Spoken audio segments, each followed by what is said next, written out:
आज अपन स्टार्ट करने वाले हैं अपना जनरल माइक्रोबायोलॉजी का लेक्चर नंबर 3, जिसमें अपन समझेंगे स्टेनिंग टेक्निक्स। स्टेनिंग होती क्या है और करती क्यों है।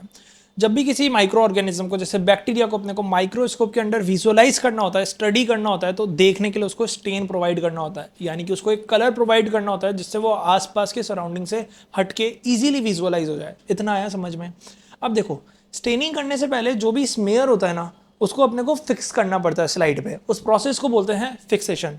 फिक्सेशन के दो इंपॉर्टेंट एडवांटेज है। एक तो स्मेयर को स्लाइड पे फिक्स करता है, दूसरा जो भी बैक्टीरिया होता है उसके सेल्यूलर स्ट्रक्चर्स को उनकी पोजीशन में फिक्स करता है। देखो यहाँ पे, fixation also protects the internal structure of the cells in a fix position.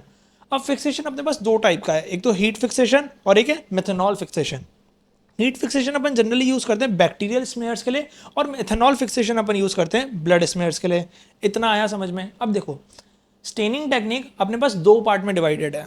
यहाँ पे देखो, एक कॉमन स्टेनिंग टेक्निक और दूसरी है डिफरेंशियल स्टेनिंग टेक्निक। अब मेन डिफरेंस क्या होते हैं, देखो, कॉमन स्टेनिंग टेक्निक कॉमन है, सिंपल है, और डिफरेंशियल कुछ ना कुछ डिफरेंस रखेगी, है ना, नाम से पता लग रहा है। अब सुनना, कॉमन स्टेनिंग टेक्निक में एक स्टेन होता है, उसके थ्रू अपन कलर इंपार्ट करते हैं, और वो किसी भी डिफरेंट टाइप के बैक्टीरिया में डिफरेंशिएट नहीं करती है। अब डिफरेंशियल स्टेनिंग में क्या होता है, जैसे अपन एग्जांपल लेते हैं ग्राम स्टेनिंग का, एक ओवरव्यू एग्जांपल ले रहा हूँ, है ना, अभी डेप्थ में नहीं जा रहा। ग्राम स्टेनिंग क्या करती है, ग्राम नेगेटिव और ग्राम पॉजिटिव में डिफरेंशिएट करती है। ग्राम नेगेटिव को अलग कलर इंपार्ट करेंगी, ग्राम पॉजिटिव को अलग कलर इंपार्ट करेंगे। ये तीनों जो अपन स्टेनिंग टेक्निक पढ़ेंगे, इन तीनों में ये होता है, डिफरेंट बैक्टीरिया को डिफरेंट कलर इंपार्ट होता है। और कॉमन स्टेनिंग टेक्निक में बैक्टीरिया अलग हो या सेम हो, सबको सेम तरीके से स्टेन करा जाता है। अब अपन कॉमन स्टेनिंग में सबसे पहले स्टार्ट करते हैं अपना सिंपल स्टेनिंग से। आ जाओ, सिंपल स्टेनिंग में बेसिक डाइज अपन यूज करते हैं, जैसे मिथाइलिन ब्लू या बेसिक फ्यूशन। ये सिंपल स्टेन के एग्जांपल हैं। They provide the colour contrast but impart same colour to all bacteria in a smear. जैसा कि मैंने कहा था, कॉमन स्टेनिंग का एग्जांपल है, तो सारे बैक्टीरियाज को सेम कलर इम्पार्ट करेगा। अब इसके बाद अपन आ जाते हैं नेगेटिव स्टेनिंग पे। आ जाओ, देखो, नेगेटिव स्टेनिंग, नाम में कुछ लग रहा है यार, इसमें कुछ तो झोला है। अब देखो, जनरली क्या होता है, स्टेनिंग में अपन बैक्टीरिया को कलर इंपार्ट करते हैं जिससे वो आसपास के मीडियम से थोड़ा अलग से हटके विजुअलाइज हो जाए। लेकिन कुछ बैक्टीरिया कैप्सूल्स होते हैं, कुछ यीस्ट ऐसे होते हैं जो स्टेन लेते ही नहीं है, तो अपन क्या करते हैं, आसपास के सराउंडिंग मीडियम को ही कलर प्रोवाइड कर देते हैं। जैसे कि अब ये देखो, ऐसे अपन समझते हैं, एक पेज ऐड कर लेता हूँ। ये एक डिश थी जिसमें ऐसे डिफरेंट डिफरेंट बैक्टीरिया रखे हुए थे। अपन ने एक अप्रोच तो ये थी कि इनको कलर प्रोवाइड कर दिया, जिससे अपने को ये दिखने लग गए। अब एक जैसे बैक्टीरियल कैप्सूल्स हो जाते हैं, यीस्ट हो जाते हैं, ये कलर लेते ही नहीं है, स्टेन लेते ही नहीं है, तो अपन ने इनके लिए क्या डिफरेंट अप्रोच निकाली। ये बैक्टीरियल ये स्मेयर था, यहाँ पे अपना बैक्टीरिया पड़ा था, कैप्सूल पड़े थे।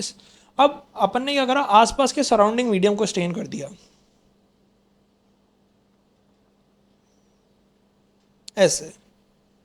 अब इससे क्या हुआ, अपन ने आसपास के सराउंडिंग मीडियम को स्टेन कर दिया और बैक्टीरिया फिर इजीली विजुअलाइज हो जाएंगे। देखो यहाँ पे एक बार रीड कर लेते हैं।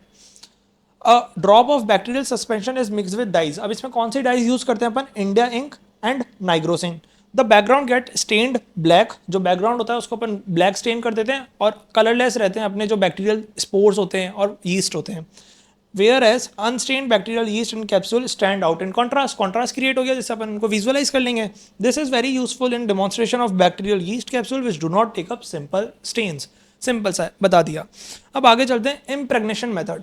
इम्प्रेगनेशन मेथड अपन क्यों करते हैं, किसके लिए करते हैं, ध्यान से सुनना। काफ़ी सारे बैक्टीरियल स्ट्रक्चर्स ऐसे होते हैं या कुछ बैक्टीरियाज ऐसे होते हैं जो बहुत पतले, बहुत छोटे होते हैं, उनको माइक्रोस्कोप में अपन नॉर्मली विजुअलाइज नहीं कर सकते। तो अपन उनके लिए क्या करते हैं, उनमें इम्प्रेगनेशन कर देते हैं, यानी कि उनके आसपास कोटिंग कर देते हैं जिससे उनका स्ट्रक्चर थिकंड हो जाए और इजीली विजुअलाइज हो जाए। जैसे कि किसके लिए अपन यूज करते हैं, bacterial cells and structures that are too thin to be seen under the light microscope are thickened by impregnation of silver salts on their surface. Silver salts का इम्प्रेगनेशन कर देते हैं जिससे वो थिकंड हो जाते हैं। किसके लिए यूज करते हैं, flagella and spirochetes. Example for demonstration of bacterial flagella and spirochetes. बहुत सिंपल था। अब एक लास्ट मेथड है, अब ये अपना सारा कंप्लीट हो गया। अब अगले में अपन समझेंगे डिफरेंशियल स्टेनिंग और ग्राम स्टेनिंग। मैंने क्या छोटे लेक्चर्स अभी इसलिए ले रहा हूँ, जैसे किसी को अगर पर्टिकुलरली सिंपल स्टेनिंग समझना हो तो वो सिंपल स्टेनिंग समझ ले, और छोटे लेक्चर्स होते हैं ना तो देखने में आसानी होती है, इसलिए मतलब बर्डन नहीं लगता। चलो अब अपन मिलते हैं अगले लेक्चर में डिफरेंशियल स्टेनिंग में।